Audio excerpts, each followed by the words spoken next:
Cuts and Curves, Subway e Botica na Medic te apresentar.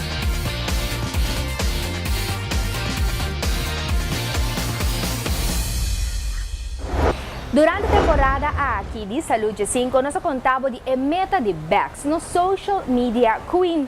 Macore passa Cuts and Curve família desenvolve de Bex junto com Cheryl. Nós subimos a temporada de Páscoa, a maioria atleta da maneira tomou off-season. Pero aqui não tem caso para Bex. Mi awako botin nele tem strenge training que eu vai. Sim, não, atleta não tomei off-season aqui, porque não está trein mais duro mesmo tem pule aia. Então a Bex acaba de começar, dus não vou fazer nenhum off-season. Lo que sim eu vou ter para cair com tiki door de fingers, certa coisa twee wijntjes, zeg maar. Então, essa é a minha porque door de fingers. De temporada aqui não tem hobby comimento, hobby fiesta. Nera no saco também tem ayaka, também tem epiham, também tem turecone. Que assim na Bex que vai ter na conta com Ja, é mag. É um lifestyle. O lifestyle tá com eta sigue seu lifestyle, dus não vai cambiar turcos de gelo, ja? É mag de comer uma yaca, é mag de comer ham, pero moderar, dus mas assim, temporada aqui botar a roupa comida riba mesa, botar aí ganha comer de todo em solo shot, pero não estou eigenlijk corpo tá llena, barriga tá llena, tem nada da queda.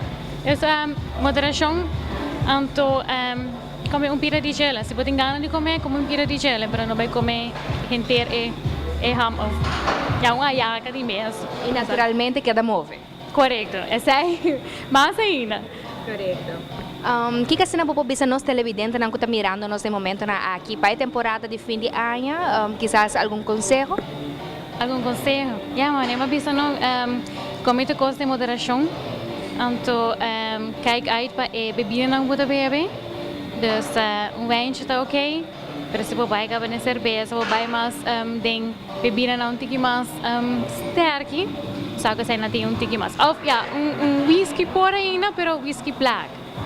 Sem suco de gelo, você sai daí essa caloria 3 em 4 em caloria acaba. Well, Cheryl, hope danke e bueno, nós também cada pendiente para a seguinte season de Saúde 5 e o comebacks a comportar-se o mês da temporada aqui. Sim. Outro se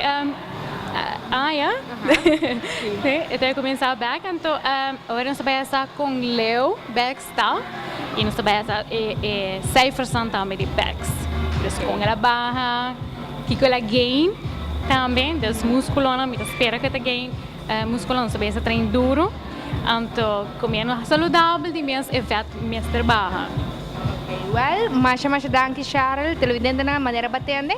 Nós sabemos que está pendiente para o progresso de Bex na seguinte temporada de Saúde 5.